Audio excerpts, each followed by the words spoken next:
काछे जो सॼो इलाइक़ो क़दीम आसारनि, बुज़ुर्ग औलियाउनि ऐं जंगी कमांडरनि जे मक़बरनि, तफ़रीही बाग मकाननि, मुआशियात ऐं ज़राअत जे ज़रियनि, जबल अंदर कुंभनि जी ख़ूबसूरती ऐं सक़ाफ़ती रंगनि सबबि हिकु मुनफ़रद ऐं लाज़वाल हैसियत जो हामिल आहे।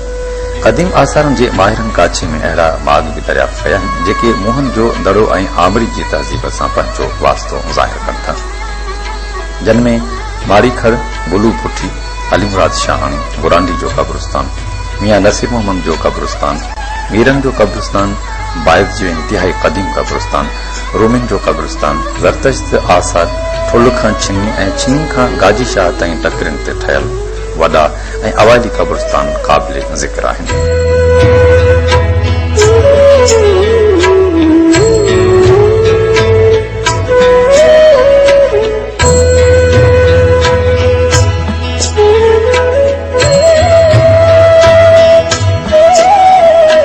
इहो ई सबब आहे त लातादाद अंग्रेज़ लेखकनि एच.टी. लैम्बर्ग, तोड़े बंगाली आर्कियोलॉजिस्ट एन.जी. मंजुमदाद ऐं माज़ी क़रीब में डॉक्टर लुइस फिलेम, ताज सहराई, बदर अबड़ो, अनवर पीरज़ादो ऐं इश्तियाक अंसारी मागन मकाननि तां दज़ हटाए हितां जी क़दामत ऐं तारीख़ी कलियूं मिलाइण जी कोशिश पई कई आहे।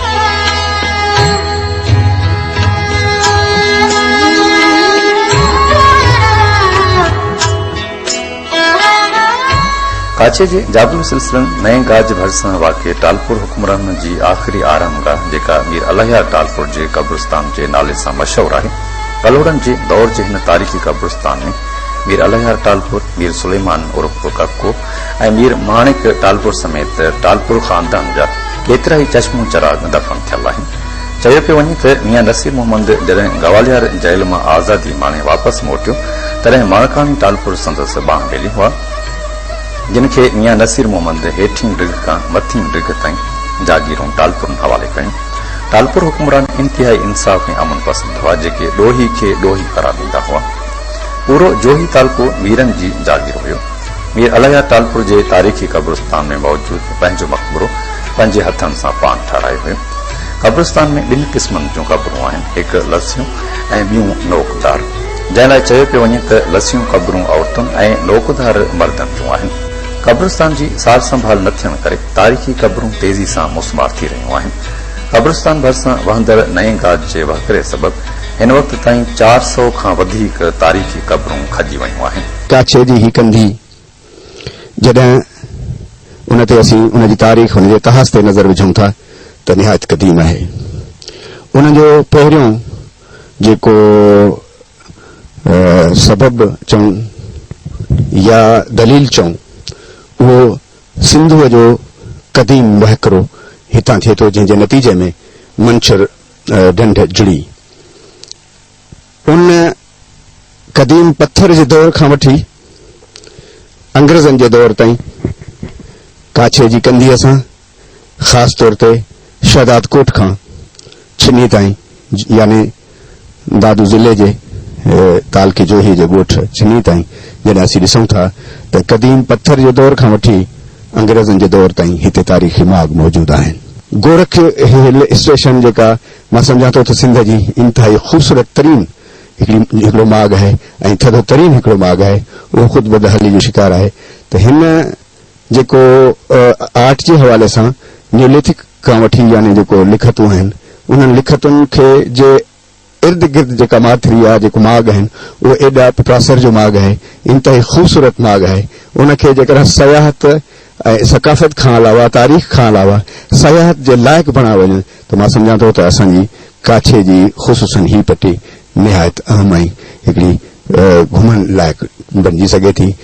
त उन खां अलावा जेकॾहिं असीं छिनी जे भरिसां शहदाद खोस जो क़ब्रिस्तान आहे, पीरगाह शाह जो जेको मक़बरो आहे, या आराड़े वटि जेको क़दीम दौर जो क़ब्रिस्तान आहे, मियां नसीर मोहम्मद जो क़ब्रिस्तान आहे, खोर जो क़ब्रिस्तान आहे ऐं अहिड़ा ॿिया केतिरा ई माग आहिनि जेके हिन काछे जी कंधीअ जी न सिर्फ़ क़दीम तारीख़, तहज़ीब ऐं सकाफ़त ते बिल्कुलु पंहिंजी ख़ामोश अंदाज़ में ॻाल्हाइनि था।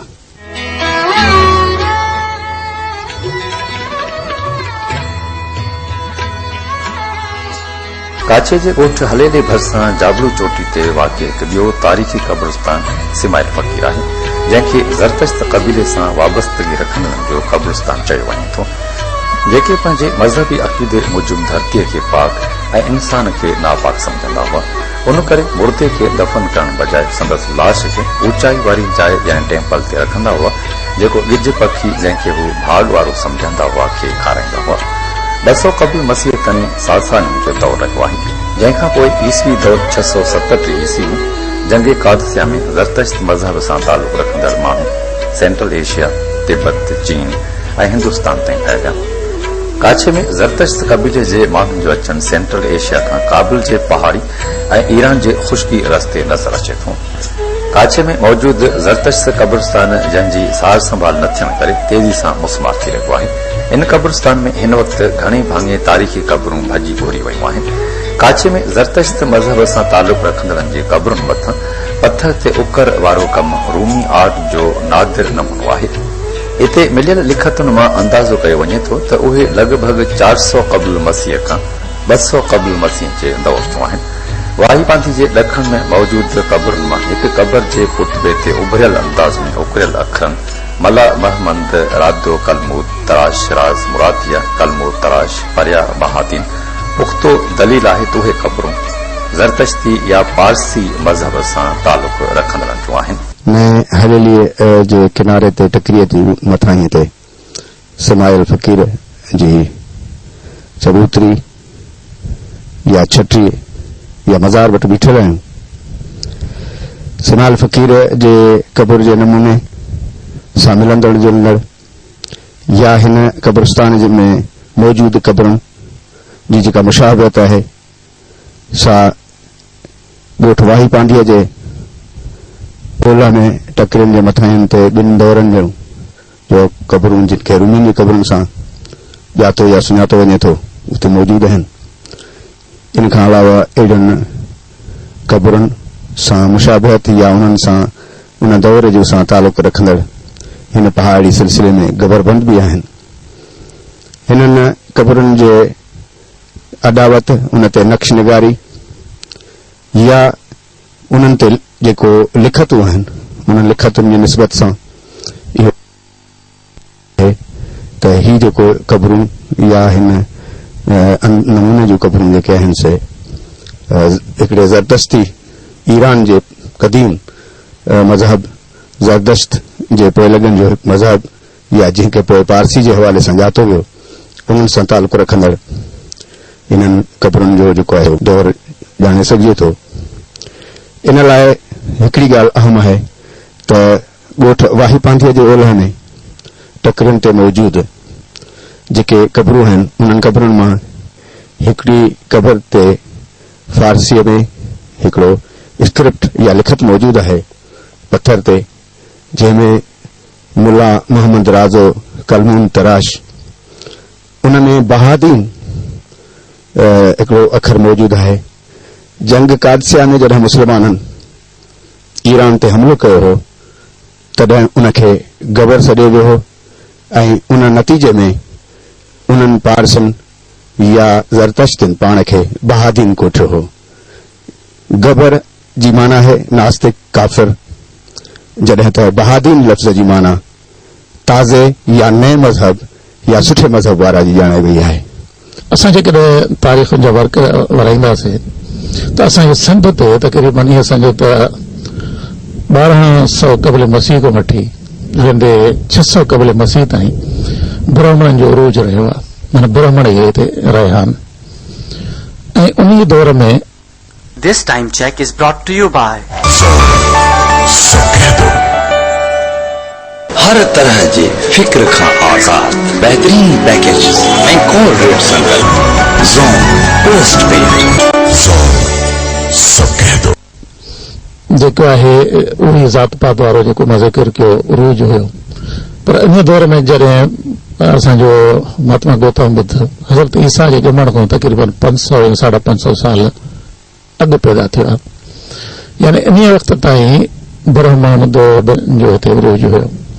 पोइ जॾहिं महात्मा गौतम बुद्ध 550 साल हज़रत ईसा जे ॼमण खां अॻु पैदा थियो पोइ काफ़ी माण्हुनि जे नज़रिए जा हामी थी आहे। हाणे वरी असां जेके सिंधी तारीख़ जो पन्ना हथ लाहींदासीं त असांखे वरी ॿियो दौर जेको नज़र अचे थो उहो आहे ईरान जो, जंहिंजो दारा आज़म जंहिं पंहिंजे हिकिड़े सयाह खे या पंहिंजे हिकिड़े वणजारे खे मोकिलियो हुयो नाले जंहिं दरिया सिंध ते मथो जबलनि खां वठी समुंड ताईं सफ़र कयो ऐं हुन इहो नक्शा ठाहे दारा खे ॾिना हुआ, दारा आज़म खे, उन खां पोइ हुन सिंध ते हुन हमलो कयो। त हाणे जेको स्काईलेक्स हुयो वणजारो या मल्लाह जंहिंखे चइजे, उहो ॿेड़ा वठी जॾहिं समुंड ताईं पुॻो आहे ऐं उन खां पोइ त उनजे रिपोर्ट खां पोइ दारा हिते सिंध में आयो आहे, सिंध ते हमलो कयो अथई। त हिन अची हिते वरी ब्राह्मणनि जे वारे दौर में उरूज खे थोरो घटायो आहे, छो जो उहो ज़रदश्ती हुयो या बाहि जो परी उन दौर में हिते असांजे बाहि जी पूॼा शुरू थी आहे। तव्हां त काशी में बि ॾिसंदव या ॿियनि काफ़ी हंधनि ते त असांखे ज़रदश्तियुनि जा कबरनि जा आसार या उन्हनि जा के पुराणी ओड़ियूं के निशानियूं आहिनि जेके हिते ज़रदश्ती माना रही आहिनि या बाहि जा पुॼारी हिते रहिया आहिनि, जंहिंमें टावर ऑफ साइलेंस हूंदा जिते पंहिंजे मुर्दनि खे रखनि था। काछे में मशहूर बुजुर्ग औलिया पीर गाजी शाह जी मज़ार जे ओभर तरफ़ 6000 साल पुरानो लधड़ मारी खड़ वारो बाग, जंहिंखे अमेरिका में आयल आर्कियोलॉजिस्ट डॉक्टर वॉइस फिल्म दरियाफ़्त कयो हो ऐं 1930 ईस्वी में खोजना जो कम शुरू कयो।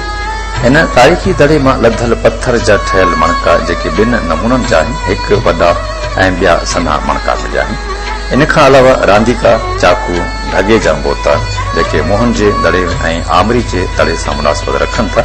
माहिरनि मूजिबि मारीखड़ वारे दड़े ते उन वक़्तु माण्हुनि जी हिकु वॾी आबादी हुई जेके पीर गाजी शाह मां वही ईंदड़ वाही मंझां ज़रई ज़मीनूं आबाद कंदा हुआ। हिन दड़े जे चौधारी दुश्मन जे हमलनि खां बचाव लाइ खंदक खोटियल हुई ऐं दुश्मन पारां हमले जी सूरत में उन खंदक में पाणी छॾियो वेंदो हो जीअं दुश्मन खां दिफ़ा करे सघिजे। जेकॾहिं असीं ॿुध मत जे निस्बत सां या क़दीम प्रिमिटिव आर्ट जंहिंखे असीं चऊं था, पत्थरनि ते लिखण वारो क़दीम दौर जो जेको हुनर आहे या जेको आसार आहिनि, उहे वाहे पांदीअ खां ओलह में जेके टकरियुनि ते लिखतूं आहिनि उन में ॿुध मत जे स्टूपास जूं तस्वीरूं आहिनि, मुजरिद या तजरीदी नमूने सां लिखतूं आहिनि, ॿियूं खोड़ सारियूं, या उते जेकॾहिं ढगे जूं तस्वीरूं आहिनि, घोड़े जूं तस्वीरूं आहिनि, पर उनमें स्वास्तिका जी जेका अहम तस्वीर आहे उहा असांखे जदीद पत्थर जे दौर ताईं वठी वञे थी, जंहिंखे माना न्यूलिथिक पीरियड चयो वञे थो आर्कियोलॉजी जे हवाले सां। उन दौर जूं उहे लिखतूं उन ताईं रसाई जी का बि सहूलियत न आहे। काछे जे तारीख़ी मक़बरनि तोड़े जबलनि ते थियल आर्ट वारो कमु इंतिहाई शानदार आहे, जिते तजरीदी लिखतूं जानवरनि जूं शक्लियूं उकरियल आहिनि। सिंधु तहज़ीब में 3300 क़बल मसीह खां 1500 क़बल मसीह ताईं लिखत वारी नक्शो निगारी वारियूं शयूं मिलनि थियूं। काछे जे तारीख़ी क़ब्रिस्ताननि जहिड़ो मीर अलाहिया टालपुर मुरीदान जा कुबा ऐं जंगू जमाली क़ब्रिस्तान में रंगनि ज़रिए नक्शो निगारी या आर्ट जो हिकु नमूनो ॾिसण में अचे थो, जेको मयारी आहे, जंहिंमें राजपूताना आर्ट जो इम्तिज़ाज नज़र अचे थो। नक्शो निगारी जे हिन शानदार कम में मक़बरनि जे अंदरि गुलदान, मुख़्तलिफ़ जानवरनि ऐं इंसाननि जूं तस्वीरूं शामिल आहिनि, जेके वक़्तु गुज़रण ऐं सार संभाल न थियण सबबि पंहिंजी असुल शक्ल तब्दील करे चुकियूं आहिनि। दरअसल असां हींअर तारीख़ी क़ब्रिस्तान शहदाद खान जे मक़बरे जे साम्हूं ठाऊं। ही जेको क़ब्रिस्तान आहे सिंध जे अवाइली क़ब्रिस्ताननि मां आहे ऐं तव्हां ॾिसंदव त उते सॼे क़ब्रिस्तान में पत्थर विखिरिया पिया आहिनि, माण्हुनि पत्थर ढोए खणी पंहिंजनि क़ब्रनि ते रखिया आहिनि ऐं कई हितां खजी विया आहिनि क़ीमती पत्थर। अॼु ॾींहं ताईं हिन जी सार संभाल न लधी वई आहे ऐं ॾींहों ॾींहुं ज़बून थींदा था वञनि, ढहंदा था वञनि। ख़ुदि शहदाद खान जे मक़बरे जी हालत बि ख़स्ता हाल आहे ऐं आहे। ही हेॾो तारीख़ी जेको असां वटि विरसो आहे, पूरी सिंध तारीख़ सां भरी पई आहे, ख़ासि तौर ते काछो, ही जेका छिनी आहे या काछे जो इलाइक़ो आहे, सॼो तारीख़ी मागनि सां भरियो पियो आहे, क़दीमी क़ब्रिस्ताननि सां भरियो पियो आहे। तमामु घणा पुराणा अवाइली क़दीम क़ब्रिस्तान आहिनि, जंहिंमें ज़रदश्तियुनि जा पिणु क़ब्रिस्तान आहिनि। त हिते मौजूदु जेकी असां हालत ॾिसूं था उहा तमामु ॻणती जोगी आहे। सकाफ़त खाते कॾहिं हिते मुंहुं न फेरियो आहे त हिते छा पियो थो थिए, माण्हू पंहिंजी मर्ज़ी सां हिते सामान खणनि था, हितां जे जेके पत्थर आहिनि क़ीमती पत्थर उहे खणी था वञनि। अॼु ॾींहं ताईं केरु हिते विज़िट ते बि न आयो आहे, हिते छा वहे पियो, छा वापरे पियो।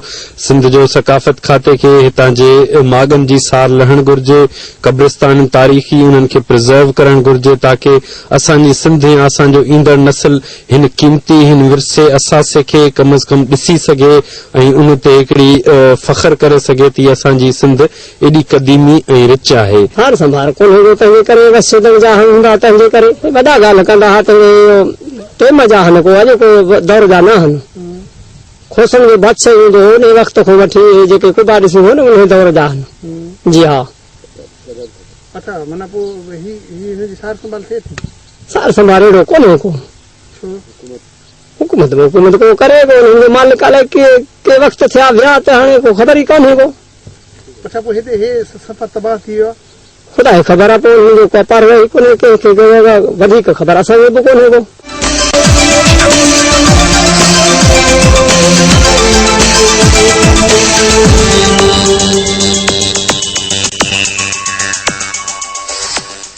वक़ार ग्रुप का है ये वादा, घर का काम होगा पूरा।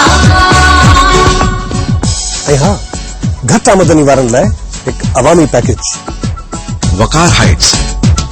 बुकिंग ऐं वधीक तफ़सील लाइ वकार ग्रुप, फोन 02226188183।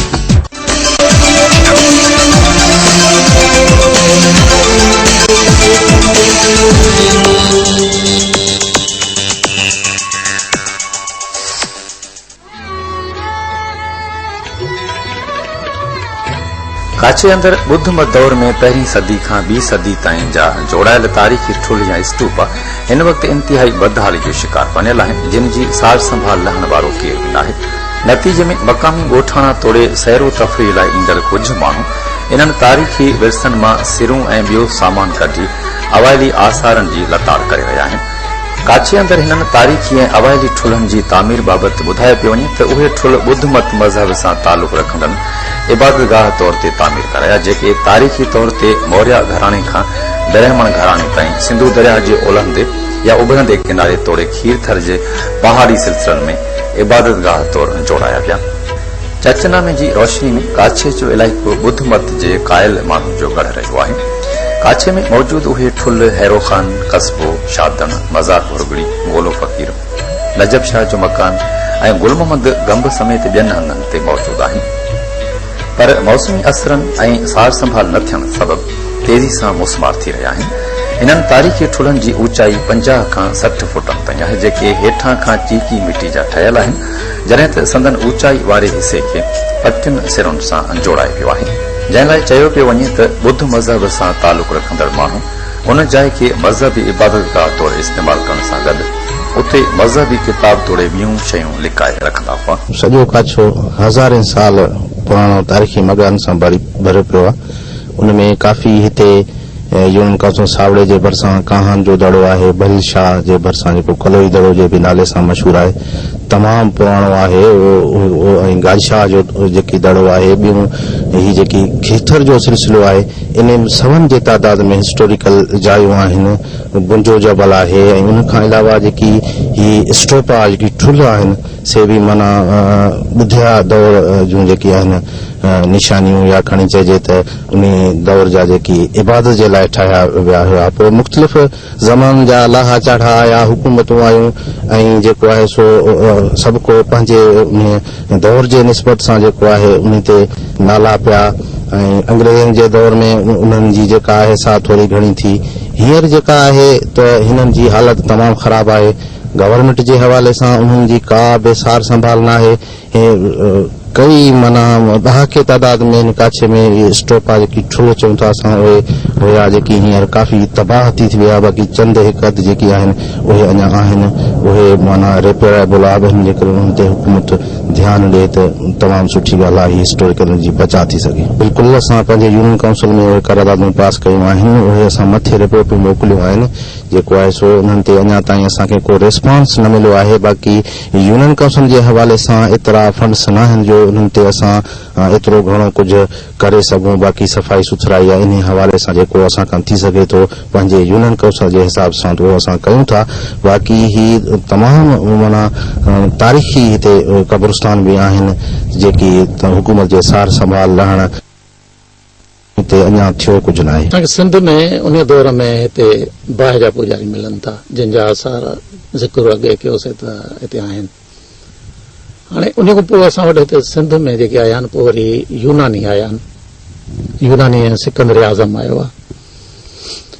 हाणे सिकंदर जॾहिं हिते आयो आहे सिंध में त हिते वरी बि ब्राह्मणनि जो ओज ऐं उरूज आहे। छो सिकंदर आयो आहे 325 क़बल मसीह में त हिते वरी ब्राह्मणनि ज़ोर वरितो आहे ऐं उते यानी ॿुध बि आहिनि। थियो ईअं आहे त जॾहिं सिकंदर आज़म हिते आयो आहे त तक़रीबन ॿुध हुन सां विढ़िया न आहिनि। छो उन दौरान ॿुध जीअं तारगुद्दा जंगलनि में जबलनि में हिननि में पंहिंजा हुया उहे कंहिं बि यानी अहिड़े दंगे फसाद या कंहिं बि लश्कर जो न हुया। एतिरे करे सिकंदर आज़म जॾहिं हुन सां मिलणु चाहियो आहे किन ॿुधनि सां त ॿुधनि सां जॾहिं मिलणु चाहियो आहे त हुननि जवाबु ॾिनो आहे त बाबा असांजो तव्हां सां या तव्हांजी दुनिया सां को वास्तो न आहे ऐं उहो सिकंदर सां न मिलिया आहिनि।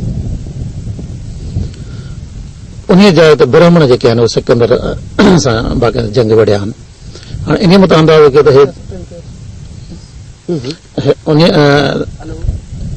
तव्हां ॾिसंदव त उन दौर में सिकंदर आज़म में त हे जिते हिते पाण सां बीठा आहियूं उत्तर वारो हिसो इहो उन दौर में हिते जेको बादशाह हुयो उन जो मोसिका नोस नालो हुयो। तारीख़ में अचे थो मोसिका नोस बाक़ाइदे सिकंदर खे ॾुखिया ॾींहं ॾिना ऐं ॾाढो हुन सां महाडो अटकायो आहे। पर सिकंदर कंहिं बि चाल सां उनखे गिरफ़्तार करायो आहे। पोइ काफ़ी ब्राह्मण सां गॾु इन मोसिका नोस जेको हितां जो हाकिम हुयो उन खे बि हुन फाईअ ते चाढ़े काफ़ी ॾींहं उन जा लाश जेके हवा में लटकंदा रहिया। चवण जो मक़सदु इहो आहे त सिकंदर वारे दौर में या यूनानी दौर में बि हिते बुद्धिस्ट हुया ऐं जेके पारकुल दुनिया हुआ उन जे बिज़नेस या दुनिया जे कंहिं बि कमनि करण सां वास्तो न हुयो।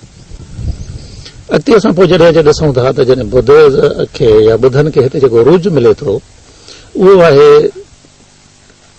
मौर्य ख़ानदान में।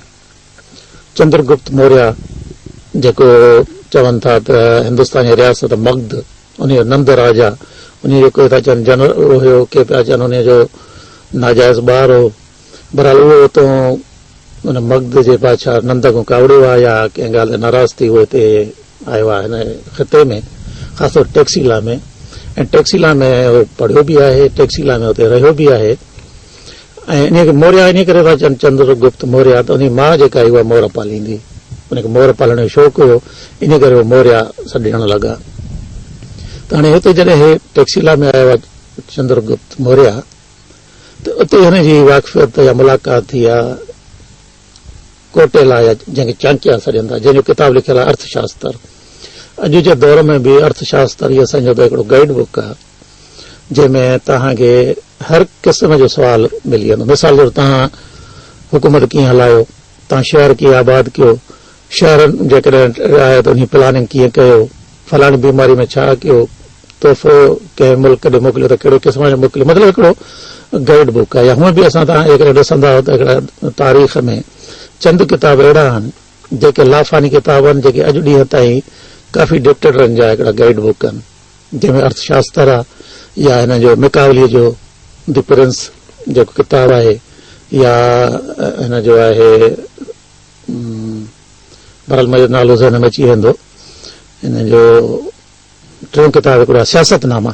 इहो जेको आहे इहे जेके टे किताब आहिनि अॼु बि असांजो त हिकिड़ा सियासतदाननि लाइ बाइबल आहिनि ऐं गाइड बुक आहिनि जिन लाइ चयो वेंदो आहे त प्रिंस हिटलर मथे खां रखी सुम्हंदो हुयो। सियासतनामो असांजे केतिरनि जेके हुया इस्लामी दौर जा हाकिम उन्हनि जे लाइ ॼण हिकिड़ो क़ाइदा कानून हुया। पर जेको आहे हुयो उहो जॾहिं बुद्धिस्ट थियो आहे या फॉलोअर थियो आहे त उन दौर में हिते असां वटि काफ़ी बुद्धिज़म वधियो आहे, बुद्धिस्ट काफ़ी वधिया आहिनि। उन दौर में खां पोइ असां जेकॾहिं असां वरी अचूं था त उन जो पुटु आहे अशोका जंहिंखे अशोक आज़म बि सॾनि था। अशोक आज़म जेको आहे उन हिते छा कयो जो पाण बि बुद्धिज़्म जो फॉलोअर थियो, मुरीद थियो ऐं काफ़ी हिते उन दौर में हिन इहो ई चयो त जाॾे बि मां वञा जंहिं हंधि बि दौरा कयां त अहिड़े क़िस्म जा स्तूपा ठारायो, अहिड़े क़िस्म जा ठुल बीहारियो जंहिं बि इलाइक़े में मां गुज़रां। त अहिड़े दौर में काफ़ी उन दौर में ठुल ठहिया। ॿियो अशोक छा कयो जो काफ़ी अहिड़ा कतबा हुया जंहिंमें महात्मा गौतम बुद्ध जा के कोल उहे नक्श करे मुख़्तलिफ़ हंधनि ते उहे तख़्तियूं हणायूं आहिनि। जेकॾहिं अॼु बि सवात में वेंदो त सवात में आहे हिक टकरी, उन ते बाक़ाइदे उहे उन जो अशोक जो जेको लिखियल आहे कतबा उहे लिखिया पिया आहिनि। उन खां सवाइ वरी उन दौर में हुनजो हिकिड़ो मुर्शिद हुयो अपगुप्त, जंहिंजो मुरीद हुयो अशोक। पोइ अपगुप्त जे लाइ बि इहो हुयो त जाॾे बि उहो वेंदो हुयो, जंहिं बि पासे वेंदो हुयो त उन पासे उहो ठुल ठाराईंदो वेंदो हो। अहिड़ा बुद्धिस्ट ठुल हुन ठाराया जाॾे बि उहो वियो। ॿी जेका अशोक ख़ासि ॻाल्हि कई उहा इहा कई त जॾहिं महात्मा गौतम बुद्ध मोह हुयो त हुनखे साग कबीलो जेको आहे उहो पंहिंजे मर्दनि खे साड़ींदो आहे। जॾहिं महात्मा गौतम बुद्ध खे साड़ियो हुओ त उन जेका रख हुई हुन 8 मुल्कनि में मोकिली ऐं 8 मुल्कनि में उनखे पूरायो वियो। पर जॾहिं अशोक हुयो बादशाह या शहंशाह हुयो, हिन छा कयो जो उन्हनि 8 मुल्कनि मां 7 मुल्कनि मां उहा खाक खणी, उहा रख खणी उन खे नंढनि नंढनि हिकिड़े दॿलनि में विराए चयो वञे त तक़रीबन उन खाक जा हिन 84,000 दॿलियूं ठारायूं जेके मुख़्तलिफ़ मुल्कनि ॾे मोकिलियूं। ऐं असांजे सिंध लाइ बि चयो वञे थो त पहिरीं पहिरीं जेका खाक असांजे महात्मा गौतम बुद्ध जी आई आहे उहा अशोक वारे दौर में ई आई आहे, जेका दॿली हुन असांखे ॾिनी, जेका असां चऊं था मीरपुर ख़ासि में काहू जे दड़े में उहा पूरी वई हुई। त असांखे पहिरीं जेका खाक मिली आहे महात्मा गौतम बुद्ध जी जेका स्तूप आहे उहो काहू जो दड़ो आहे। बाक़ी त अशोक जे दौर में या मौर्य चंद्रगुप्त जे दौर में हिते अहिड़ा ठुल ठहंदा रहिया आहिनि। उन खां पोइ जेके साथानी आया, पार्थेनियन आया, केतिरनि सिंध ते हमला कया, पर वरी बि असांखे जेको अरूज अचे थो, छो जो असां हिन वक़्तु ॻाल्हायूं था रुॻो हिन स्तूपा जे हवाले सां या बुद्धिज़्म जे हवाले सां या बुद्धिस्ट दौर ते या बुद्धनि जो हिते जेको अरूज जो सवाल रहियो आहे उन ते ॻाल्हायूं था। त ॿियो जेको असांखे हिन दौर हिन जो सुहिणो अरूज वारो दौर मिले थो उहो जेको हुयो सिंध में किशन घराणो हुयो, जेको 1वीं सदी ईस्वीअ में थी गुज़रियो आहे, जंहिंजो राजा कंशा उहो जेको हुयो उन बि यानी हिन जो महात्मा गौतम बुद्ध जे मज़हब जो पैरोकार हुयो। उन बि अहिड़े क़िस्म जा काफ़ी ठुल वग़ैरह इहे ठाराया आहिनि। हाणे असां वटि जेके घणा ठुल आहिनि या जीअं मोहनजो दड़ो थियो, कावे दड़े खे ॿीहर खोले ठाहियो वियो आहे, या ॿिया जेके सुडेरण दड़ो आहे, या तव्हां हेॾे वेंदो सणीकोट आहे हिते मोरे में, इहे जेके आहिनि सभु 2वीं सदी क़बल मसीह जा सॉरी 2वीं सदी ईस्वीअ जा। अहिड़े नमूने जे मोहनजो दड़े जो जेको स्तूप आहे उहो 2वीं सदी ईस्वीअ जो आहे। त कंशा जे दौर में छो जो असांखे उन दौर जा सिक्का बि मिलिया आहिनि, ख़ासि मोहनजो दड़े में कंशा दौर जो या किशन दौर जो वासुदेव उते असांखे सिक्का मिलनि था। त इन करे जेको किशन दौर आहे उहो बि असांजे सिंध में बुद्धिज़्म जो अरूज जो दौर आहे। उन खां पोइ जेको असां वटि अचे थो राय घराणो। हाणे राय घराणे जा चवनि था त जेके हाकिम हुया उहे सफ़ा जीअं चवंदा आहिनि सूफ़ी फ़क़ीर, इन करे उन दौर खे असां सॾींदा आहिनि बुद्धिस्ट किंगडम ऑफ सिंध, यानी बुद्धनि जे पूरो जेको इहो दौर आहे उहो अरूज जो दौर आहे, राय दौर। हाणे राय दौर में ई असांजे ॿी जेका हिकिड़ी ॻाल्हि ख़ासि आहे, असां वरी वापसि किशन ॾे हलिया था वञूं या कंशा जे दौर में, त कंशा जे दौर में छा थियो जो पहिरियों दफ़ो महात्मा गौतम बुद्ध जा बुत ठाहिया विया। पहिरियों बुत न हूंदा, अहिड़ा ठुल हूंदा, स्तूपा हूंदा, पर पहिरियों दफ़ो किशन दौर में राजा कंशा जे दौर में महात्मा गौतम बुद्ध जा स्टेचू ठाहिया विया।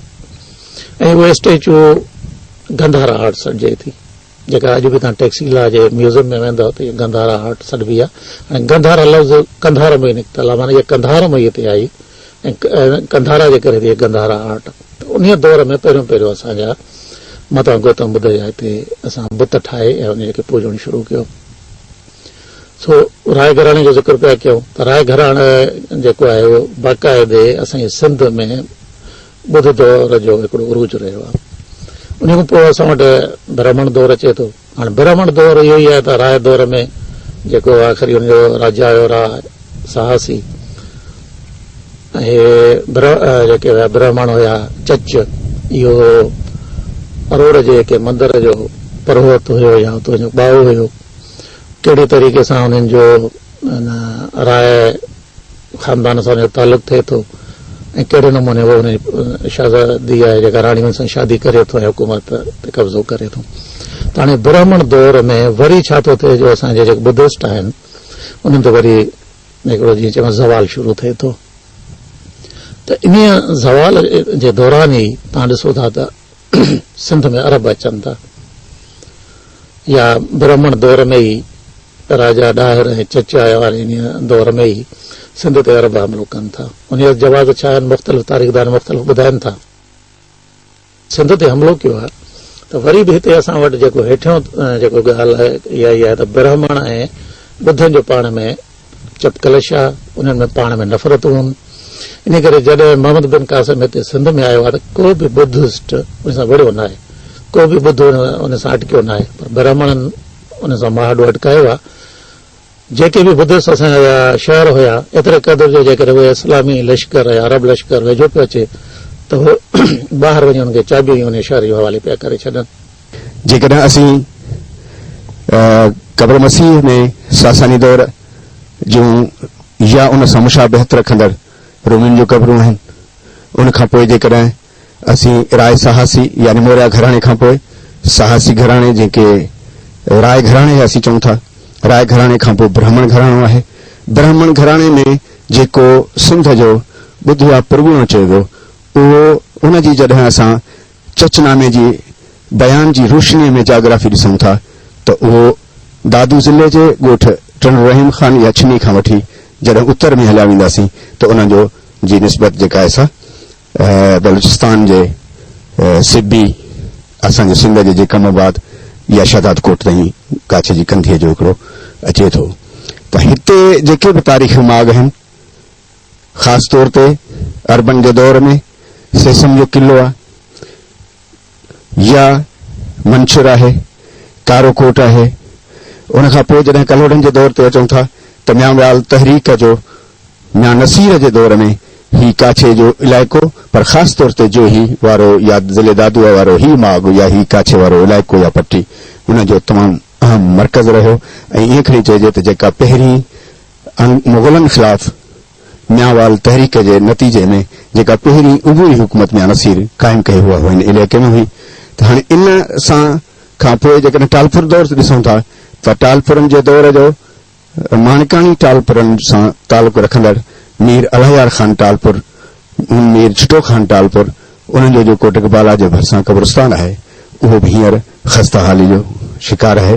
जेतिरे क़दुरु तव्हां इन पकाछे जी कंधीअ जे इन्हनि क़दीम आसारनि या उन्हनि खे प्रिज़र्व करण जी ॻाल्हि कई त मां सम्झां थो त सिंध जे सयाहत सकाफ़त खाते शुरू खां वठी अॼु ताईं को बि ध्यानु न ॾिनो आहे। 17वीं सदी जे पोएं अध खां जल्दी पोइ काछे में मियांवाल तहरीक ज़ोर पकड़ियो।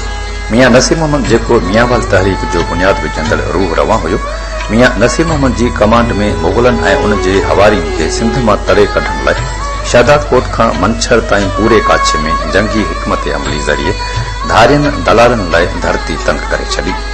मियांवाल तहरीक उन दौर जे जंगी कमांडरनि ऐं मुजाहिदनि जी काछे अंदरि नज़र ईंदड़ मक़बरनि जी सूरत में हाणे बि ज़िंदा आहे ऐं शाहिदियूं ॾेई रही आहे। काछे अंदरि मियांवाल तहरीक जो बुनियाद विझंदड़ मियां नसीर मोहम्मद कलोड़े जो तारीख़ी कब्रिस्तान अणगणप तारीख़ी क़बरुनि ऐं मक़बरनि सां सथियल आहे। जॾहिं आदम शाह खे शहीद कयो वियो तॾहिं संदसि पुट मियां मोहम्मद दाऊद खे पग वधाई वई ऐं संदसि वफ़ात बाद संदसि पुट मियां इलियास ऐं मियां इलियास जी वफ़ात बाद संदसि पुट मियां नसीर मोहम्मद खे पग वधाई वई हुई। मियां नसीर मोहम्मद मुग़ल हुक्मरान ख़िलाफ़ तहरीक हलाई जंहिंखे मियांवाल तहरीक जो नालो ॾिनो वियो। इहा तहरीक महदवी तहरीक जे असर हेठि हिकु मज़हबी तहरीक हुई। मुल्तान जे हुक्मरान शहज़ाद मोइज़ुद्दीन मियां नसीर मोहम्मद जे पुट मियां दीन मोहम्मद खे 29 माण्हुनि समेत गिरफ़्तार करे मुल्तान में फाही ते लटकाए छॾियो। मियां नसीम मोहम्मद जी मियांवाल तहरीक में उन वक़्त जे बहादुर ऐं बुज़ुर्ग औलियाउनि पीर गाजी शाह, बिलाल ज़रदारी, शाह पंजो सुल्तान, जादुर शहीद, बखर शहीद, यारू रेढा, यारू रिंद, ताजू लेखी, राजू लेखी, अलादाद फ़कीर, मीर अलहयार टालपुर ऐं शहदाद खोसो संदसि सपा सालार हुआ। मियांवाल तहरीक दौरान कंहिं वचन करण तोड़े दुश्मन ख़िलाफ़ पंहिंजे सपह सालारनि ऐं जंगी जवाननि में जोश जज़्बो ऐं जुनून पैदा करण लाइ साज़ सुरंदो वॼाए वेंदो हो ऐं जंग जे वक़्तु संदन नारो अला तुहार हुयो, जॾहिं त हाणे उन अला तुहार ऐं जंगी जुनून पैदा करण वारे साज़ सुरंदे खे तोहम परस्ती या जिन कढण वारे अमल में कमु आणे मियांवाल तहरीक जे असुल रूह मथां ज़रब लॻाई वई आहे। काछे जी पट्टी सां रूमुनि जो हिकिड़ो वॾो कब्रिस्तान आहे जेको वाही पांदी जे ओलह ते आहे। हिते वॾी तारीख़ दफ़न थियल आहे। जे हिते खोजना कजे, तहक़ीक़ थिए त हज़ारे साल पुराणियूं जेके तहज़ीब ऐं तारीख़ूं आहिनि हिते मतिलबु दफ़न थियल आहिनि ऐं आसार क़दीमा जी बेध्यानी जे करे ही जेके आसार आहिनि इहे मिसमार थींदा था वञनि। ही तारीख़ हमेशह हमेशह जे लाइ दफ़न थींदी थी वञे ऐं कंहिं वक़्त खां पोइ ही तारीख़ वरसा तारीख़ी वरसा जेके आहिनि तारीख़ी माग मकान जेके आहिनि इहे असांखे थी सघे थो असांजो नसुल जेको ईंदड़ उहो न ॾिसी सघे। जे हिन जी मरमत न थी, हिन जी सार संभाल न थी वई त मुकमिल तरह ते ही तारीख़ दफ़न थी वेंदी ऐं पोइ असांखे ही तारीख़ पंहिंजी न मिली सघंदी ऐं तारीख़ ई असांजी सिंध जी सुञाणप आहे। असांजी पहचान, असांजी सुञाणप ही तारीख़ आहे जंहिंखे हथ वठी तबाह कयो थो वञे ऐं हिननि ते कोई बि ध्यानु नथो ॾिनो वञे ऐं जेके आहिनि असांजा नाग मकान या जेके कब्रिस्तान आहिनि या जेके मुक़बरा आहिनि पुराणा 100 साल हज़ारे साल पुराणा आहिनि उहे ईअं मिसमार थींदा था वञनि। काछे जे हिननि तारीख़ी मागनि ऐं बुलंद पोश पहाड़नि में लहूड़े जा वण, पहाड़ी खूबसूरतियूं ऐं फितरत जा पाण ॾांहुं छिकंजा नज़ारा आहिनि, पर इहे तारीख़ी विरसा, तफ़रीही माग ऐं आसार निधण क़ाइद जो शिकार आहिनि। हिननि मागनि जी तबाही ते प्रोफेशनल हवाले सां तहक़ीक़ कंदड़नि हिननि मागनि ते कमु करे वॾे पैमाने ते पैसा त कमाया आहिनि, पर हिननि मागनि खे महफ़ूज़ करण तोड़े बचाइण लाइ के बि कोशिशूं नाहिनि वरितियूं, छाकाणि त मौसमी ऐं फितरती लिहाज़ सां त हिननि मागनि खे नुक़सान पइजी रहियो आहे, पर इंसाननि जी बेहिसी पिणु हिननि मागनि ऐं तारीख़ी आसारनि खे तबाह करण में वसां नाहे घटायो। काछे अंदरि मौजूद तारीख़ी विरसनि, तफ़रीही मागनि जी कसम पुरसी वारी हालत खे गहरी नज़र रखी तारीख़ी विरसनि खे मुस्मार थियण खां बचाइण लाइ कोशिशूं वरितियूं वञनि, जीअं काछे जा ही अज़ीम विरसा ऐं तारीख़ी माग न रुगो महफ़ूज़ थी सघनि पर मुल्की सतह ताईं शोहरत हासिल करे मक़ामी माण्हुनि लाइ रोज़गार जो ज़रियो ऐं इज़त ऐं फ़ख्र जो बाइस बणिजी सघनि।